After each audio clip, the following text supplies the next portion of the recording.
ہم سواء، they are equal, اس کام میں، اس فعل میں. جملہ اسمیہ سمپل. انگریزی میں آپ اسے لکھیں گے یا اردو میں لکھیں گے تو آپ کاما لگائیں گے، انورٹڈ کاماز میں لکھیں گے کہ دے آر ایکول، لیکن عربی زبان میں نو پنکچویشن. وقالا، اور آپ نے فرمایا ہم سواؤن. سواؤن برابر کے لیے لفظ استعمال ہوتا ہے، واحد کے لیے بھی استعمال ہوتا ہے، جمع کے لیے بھی استعمال ہوتا ہے. واحد جمع سب کے لیے استعمال ہوتا ہے. سواؤن، اس لیے کہیں آپ نے کہیں کہ ہم کے بعد سواؤن آنا چاہیے تھا، نو، یہ سواؤن ورڈ جو ہے یہ واحد جمع دونوں کے لیے استعمال ہوتا ہے. قالا، اور آپ نے فرمایا ہم سواؤن، وہ سب برابر ہے. تو ٹاپک ہم نے آج پڑھا تھا جملہ فعلیہ میں فاعل اور مفعول بطور مرکب. تو آپ نے دیکھا کہ دونوں کی ایگزامپل اس میں آ گئی. رسول اللہ فاعل بطور مرکب، مرکب اضافی. آکل الربا مفعول بطور مرکب، مفعول بطور مرکب، مفعول بطور مرکب، مفعول بطور مرکب، اور سمپل جملہ اسمیہ. اور ایک حدیث آپ کو یاد ہو. اور یہ کوئی معمولی حدیث نہیں ہے، ذہن میں رکھیے گا. قرآن مجید میں سورۃ البقرہ میں اللہ تعالیٰ نے آیت نمبر 275 میں ارشاد فرمایا ہے کہ الذین یاکلون الربا، وہ لوگ جو سود کھاتے ہیں، لا یقومون، وہ قیامت کے دن نہیں کھڑے ہوں گے، کما یقوم الذی یتخبطہ الشیطان من المس، مگر ایسے جیسے کہ وہ لوگ کھڑے ہوتے ہیں، وہ کھڑا ہوتا ہے جسے شیطان نے چھو کر باولا کر دیا ہو، بدحواس کر دیا ہو. ذالک بأنہم قالوا انما البیع مثل الربا، یہ حال ان کا اس وجہ سے ہوگا کہ وہ کہتے ہیں کہ بزنس بھی تو سود کی طرح ہی ہے. کیا فرق ہے؟ نفع کمانا مقصد ہے نا، تو کاروبار میں بھی آپ نفع کماتے ہیں، تو سود میں بھی فائدہ ہی اٹھا لیا، تو ایک جیسے ہی ہیں. اللہ تعالیٰ نے کوئی اسے دلیل نہیں دی اس کے لیے، صاحب اپنی اتھارٹی جو ہے وہ بیان کی. احل اللہ البیع وحرم الربا، اللہ نے تجارت کو، بزنس کو، کاروبار کو حلال قرار دیا اور سود کو حرام قرار دیا. نہیں پتا تھا، پتا چل گیا. فمن جاءہ موعظۃ من ربہ، بس جس کے پاس اس کے رب کی طرف سے ایک نصیحت آ گئی، فانتہا، پھر وہ باز آ گیا، فلہ ما سلف، تو اس کا جو گزر گیا. وَأَمْرُهُ إِلَى اللَّهِ، اب یہ چھوٹے چھوٹے جملے ہیں، آپ ٹرانسلیٹ کر سکتے ہیں. وَأَمْرُهُ إِلَى اللَّهِ، اس کا معاملہ اللہ کی سپرد ہے، اللہ اس سے خود ہی نپٹ لے گا. اگلے الفاظ ذرا غور سے سنیے گا. وَمَنْ عَادَ، وَمَنْ عَادَ، اور جس نے دوبارہ کیا، کان کھول کے سن لیں. اولئک اصحاب النار ہم فیہا خالدون، یہ آگ والے ہیں، ہمیشہ اس میں رہیں گے. آیت نمبر 278 اسی سورہ مبارکہ کی. یا ایھا الذین آمنوا اتقوا اللہ، اے ایمان والو اللہ سے ڈرو.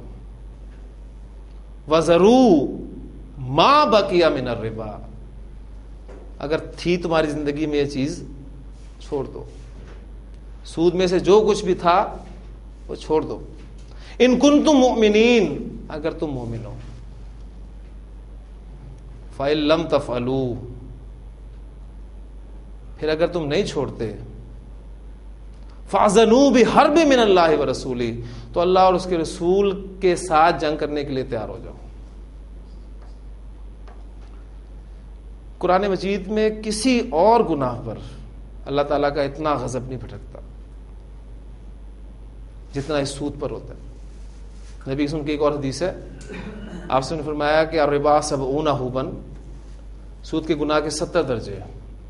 ایسرھا، اس کا لوئسٹ لیول جو ہے وہ یہ ہے کہ این ینکح الرجل امہ، کہ آدمی اپنی ماں کے ساتھ نکاح کرے. دکھنے میں تو ایک جیسا ہی ہے, یعنی اس کو اس کے ساتھ جوڑیے, انما البیع مثل الربا, ایک جیسی چیزیں ہیں دیکھنے میں. این کے ہر رجل امہ, آدمی اپنی ماں کے ساتھ نکاح کرے, فرق کیا ہے؟ ایک ہی جیسی چیز ہے. احل اللہ البیع وحرم الربا, اللہ نے حلال کیا ایک چیز کو اور دوسری چیز کو حرام کر دیا. ذہن میں رکھیے گا کہ کہنے کو معمولی سی چیز ہے, بات پھر وہی جہاں سے شروع کی تھی میں اپنی زندگی میں دیکھوں, اپنے ارد گرد دیکھوں, اپنے قریبی دوستوں بھائیوں کو دیکھوں, آپ اپنے آپ کو دیکھیں, آپ کی زندگی میں کہیں یہ انوالو تو نہیں. یہ الگ بات ہے کہ رسول اللہ صلی اللہ علیہ وسلم کا یہ فرمان بھی ہے کہ ایک دور ایسا آئے گا کہ کوئی شخص بھی سود کے غبار سے, اس کے دھوئیں سے محفوظ نہیں رہ سکے گا. وہ ڈائریکٹلی انوالو نہ ہو اس میں, لیکن سود کا غبار, دھواں اس کے اندر ضرور جائے گا. باہر کہیں آگ لگی ہوئی ہو, دھواں اٹھ رہا ہو, آپ دروازے بند کر لیں, کھڑکیاں بند کر لیں, پھر بھی کہیں نہ کہیں سے دھواں آپ کے پاس پہنچے گا. کیا کریں گے؟ سانس بند کر لیں گے. سانس نہیں آپ بند کر سکتے. آپ ڈائریکٹلی اس دھوئیں سے اس کا اثر نہیں لے رہے, لیکن وہ آپ پر اثر انداز پھر بھی ہو رہا ہے. تو یہ دور واقعی ایسا ہے کہ اس دور میں کوئی شخص بھی سود سے پاک نہیں ہے.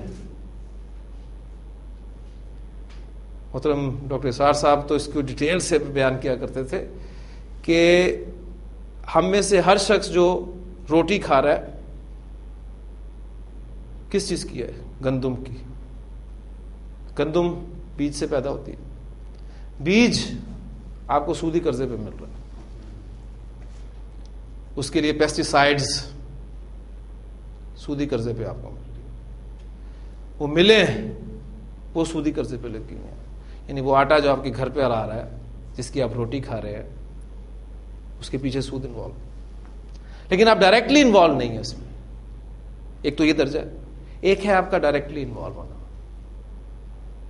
سمجھ رکھیے, کوشش کیجئے, اللہ تعالیٰ سے معافی مانگتے رہیے, اور کوشش اس اعتبار سے بھی کرنی چاہیے کہ کیا ہم کچھ نہیں کر سکتے.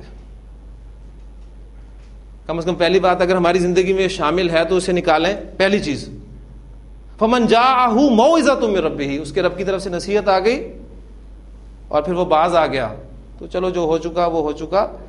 اللہ کے معاملے, اللہ کے ذمہ ہے اس کا معاملہ, اللہ تعالیٰ اس سے خود ہی نپٹ لے گا. ٹھیک ہے, لیکن ومن عاد, جس نے اس کو پھر دہرایا کہ کیا کرے, سبھی کر رہے ہیں, کیا کرے. سوچئے, اللہ تعالیٰ سے دعا کرتے رہیے, اللہ تعالیٰ بچائے, اور ہمیں کوئی کام لے لیں ہم سے, شاید ہم کوئی چینج اپنے اندر اس معاشرے میں, اس نظام میں لے آئیں.